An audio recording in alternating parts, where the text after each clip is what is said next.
Bienvenue à toi dans la première vidéo de cette série où je vais t'apprendre les bases de la photo, que tu sois sur un réflexe ou un hybride comme moi. Le but c'est de pouvoir vulgariser pour aller à l'essentiel, mais aussi te faire comprendre les principes de la photographie pour que tu puisses optimiser les paramètres et avoir les meilleures photos possibles. Donc dans cette vidéo, je vais surtout te parler du triangle d'exposition et des différents modes que tu peux paramétrer sur ton boîtier qui sont automatiques, semi-automatiques ou manuels.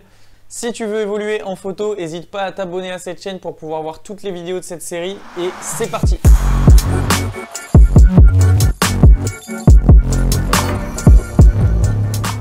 Alors déjà, on va commencer par le triangle d'exposition. Qu'est-ce que le triangle d'exposition?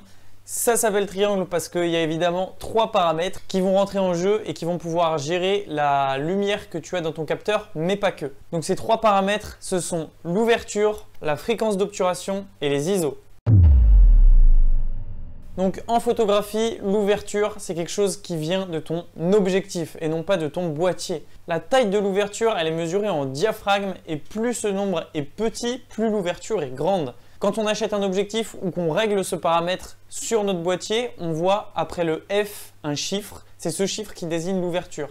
L'ouverture affecte la quantité de lumière qui rentre et donc l'exposition de votre image, mais aussi la profondeur de champ. Ce qu'on appelle profondeur de champ en photo, c'est la zone de netteté, à quel point cette zone est grande ou petite. Donc plus l'ouverture est grande, plus on va avoir de flou d'arrière-plan et plus on aura une profondeur de champ qui est restreinte. C'est super pour faire de belles photos portraits. Par contre, vous pouvez très bien mettre la mise au point sur ma main ici et mes yeux sont flous si on a une très grande ouverture. Si on ferme un peu plus le diaphragme et qu'on arrive par exemple à une valeur de 5.6, on va avoir une profondeur de champ qui est plus grande, donc ce sera plus facile d'avoir un sujet net, mais on aura moins de flou d'arrière-plan. En plus, on va avoir moins de lumière, donc en photo, qui dit moins de lumière en général, dit moins bonne qualité. Bon, c'est pas toujours vrai, des fois on peut être dans des très bonnes conditions de lumière et la qualité ne changera pas à ouverture plus fermée. Mais si vous aimez faire des photos avec des ambiances un peu plus sombres, des lights, il vous faudra un objectif couvre assez grand pour pouvoir conserver de la qualité ou alors un boîtier qui possède des ISO très élevés sans faire de bruit. Et on verra les ISO juste après la fréquence d'obturation.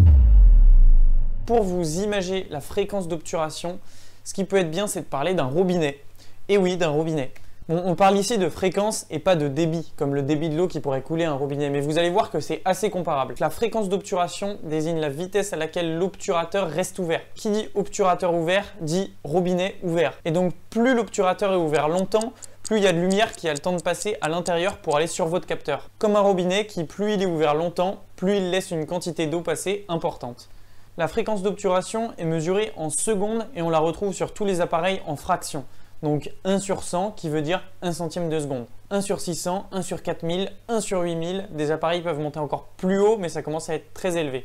On peut aussi dans l'autre sens ouvrir plus longtemps, donc aller à une valeur qui est plus grande et donc une fréquence d'obturation plus petite puisque une fréquence, forcément le chiffre est plus grand, la fréquence est plus petite. Logique.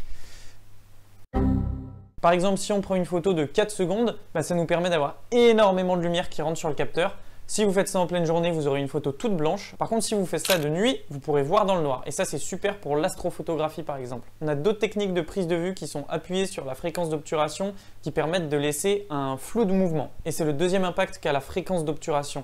Et oui, puisque si on laisse notre capteur ouvert pendant 4 secondes, ça veut dire que tous les mouvements qui vont être créés pendant cette photo qui dure 4 secondes vont être flous. C'est pourquoi quand on veut un sujet net, on va chercher des fréquences d'obturation qui sont élevées, comme 1/500 de seconde par exemple. Ça veut dire que si je ne bouge pas pendant 1/500 de seconde, je serai net sur la photo. Si en 1/500 de seconde j'ai le temps de faire ça, on verra mon mouvement de main qui sera flou à la photo. Bon voilà, vous avez compris quoi. Donc on a vu la fréquence d'obturation, l'ouverture, on comprend que ces deux paramètres influent tous les deux sur l'exposition. Il y en a un qui va influer aussi sur le flou de mouvement et l'autre qui influe plus sur le bokeh, donc le bokeh qui veut dire le flou d'arrière-plan. Et maintenant on va voir le troisième paramètre qui sont les ISO. Les ISO, contrairement aux deux premiers paramètres, ne sont pas un paramètre physique. C'est en fait la sensibilité du capteur. On vient changer la sensibilité du capteur de notre appareil, mais la quantité de lumière qui rentre jusqu'à ce capteur n'est pas influée par les ISO. Donc les ISO sont un paramètre plus ou moins numérique en post-production. Et c'est pour ça qu'on essaye de les garder toujours au minimum. Pourquoi le minimum? En général, on a 50, 100, 200, 400, 800, 1600, 3200 et ainsi de suite jusqu'à très loin. La plupart des boîtiers montent très haut, mais ce qu'il faut savoir, c'est qu'augmenter la sensibilité de votre capteur va rendre la qualité de votre image désastreuse si vous montez trop haut. Maintenant, si vous avez une ouverture qui est assez grande où vous n'avez pas besoin d'avoir une fréquence d'obturation très élevée comme par exemple un 2/1000, vous n'avez pas besoin de monter les ISO et c'est ce qu'il faut faire. Il faut les garder toujours au minimum. Mais l'avantage des ISO, c'est aussi qu'ils n'influent pas du tout sur le flou d'arrière-plan ou la netteté du sujet. Donc vraiment, on vient régler les deux paramètres précédents et après on adapte l'exposition si besoin et seulement si besoin avec les ISO. Les boîtiers récents permettent de monter haut en ISO sans perte de qualité. C'est à vous après d'aller tester les limites des ISO de votre appareil en les montant cran par cran, en faisant une photo avec ISO 100, ISO 200, ISO 400, ISO 800, etc. et d'analyser les photos et voir à partir de quelle quantité d'ISO la qualité ne vous convient plus. Comme ça, vous saurez sur vos shoots laquelle valeur d'ISO à ne surtout pas dépasser. Et ça vous permettra d'utiliser uniquement le bon côté des ISO. Donc voilà, je pense que vous avez compris la fonctionnalité du triangle d'exposition. Et maintenant, on va pouvoir s'intéresser aux différents modes des appareils photo qui vont être le mode manuel, le mode automatique et le mode priorité. Donc ça peut être priorité à l'ouverture ou priorité à la fréquence d'obturation. Si vous ne l'avez toujours pas compris, le mode manuel, c'est simple. On vient régler les trois paramètres, la fréquence d'obturation, l'ouverture et les ISO. À chaque prise de vue, peu importe ce qu'on fait, vers où on oriente notre appareil, c'est à nous de choisir les trois paramètres et de bien les régler pour s'adapter à la situation environnante. On a aussi un mode automatique. Pour être honnête, je ne l'ai jamais testé, qui va gérer les trois paramètres du triangle d'exposition pour avoir une photo qui est correctement exposée, que vous soyez en plein soleil à midi ou que vous soyez dans une pièce super sombre dans votre appartement. Le défaut du mode automatique, évidemment, c'est qu'il ne saura pas ce que vous voulez. Il ne saura pas si vous voulez un flou d'arrière-plan, si vous voulez avoir toute une zone qui est nette parce que le paysage est beau et à prendre en compte. Il ne saura pas si votre sujet il bouge vite, si vous voulez du flou, si vous voulez un sujet net, etc. Et donc un mode qui est super bien, c'est le mode priorité. Le mode priorité, ouverture ou fréquence d'obturation. Donc souvent on a S pour sport, et donc sport qui veut dire on veut figer notre sujet et donc nous on va juste régler la fréquence d'obturation. Ou sinon priorité ouverture avec A comme aperture en anglais, qui va vous permettre de choisir seulement l'ouverture que vous voulez, c'est-à-dire le flou d'arrière-plan ou la profondeur de champ, et va régler les autres paramètres en automatique. L'avantage de ce mode semi-automatique, c'est que si le soleil est derrière vous et que vous shootez avec le soleil derrière vous, à un moment donné, votre sujet il bouge, vous vous tournez, vous êtes face au soleil, et ben il faut tout régler parce que c'est pas du tout la même luminosité qui rentre sur votre capteur. Donc le manuel, c'est super parce qu'on peut maîtriser tous les paramètres. Donc si le contexte est toujours assez similaire, et ben c'est super parce que vous pouvez optimiser vraiment les trois paramètres pour avoir la photo que vous voulez. Mais si vous êtes à un événement où vous prenez plusieurs personnes en photo, que vous vous tournez, que vous changez de décor, etc., les modes priorité vont vraiment être super bien pour vous.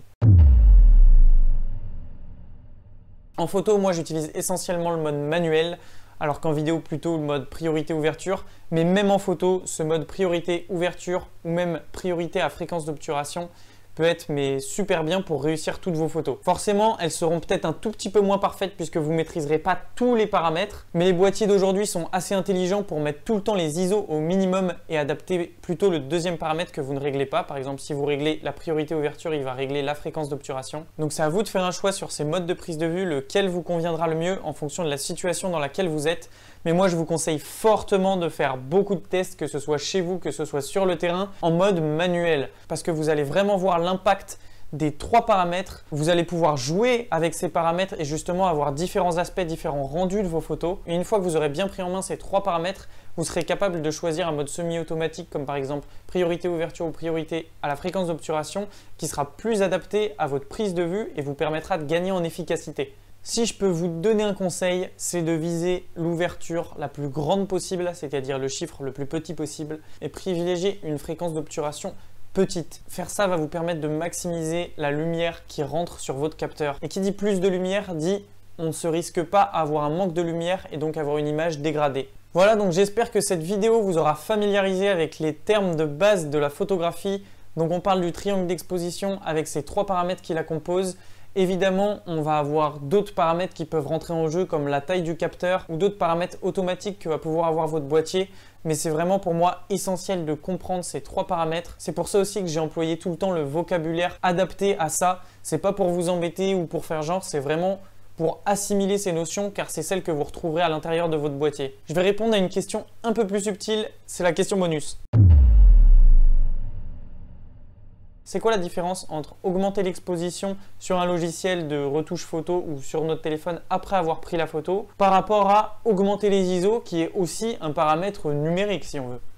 Théoriquement, c'est un peu la même chose parce qu'en retouche photo, on va comme augmenter la sensibilité de nos pixels pour pouvoir retrouver les informations qui étaient enfouies. Et donc forcément, dans certains pixels, on va avoir un manque d'informations et ça va dégrader la qualité de notre image. Sauf que les appareils modernes s'arrêtent pas là. En augmentant les ISO, ils ont un processeur et des algorithmes qui permettent de minimiser le bruit électronique créé par le capteur. Donc c'est quand même beaucoup mieux à l'heure d'aujourd'hui de privilégier les ISO parce que les constructeurs sont forts, la technologie est au point, alors que nous, sur une retouche photo, il n'y a aucun algorithme. On va juste augmenter la luminosité des pixels de notre photo. Si tu aimes les photos que je fais, n'hésite pas à voir en description le matériel que j'utilise. Aussi, aller checker mon Instagram où je publie toutes mes créations. Et je vous dis à la prochaine.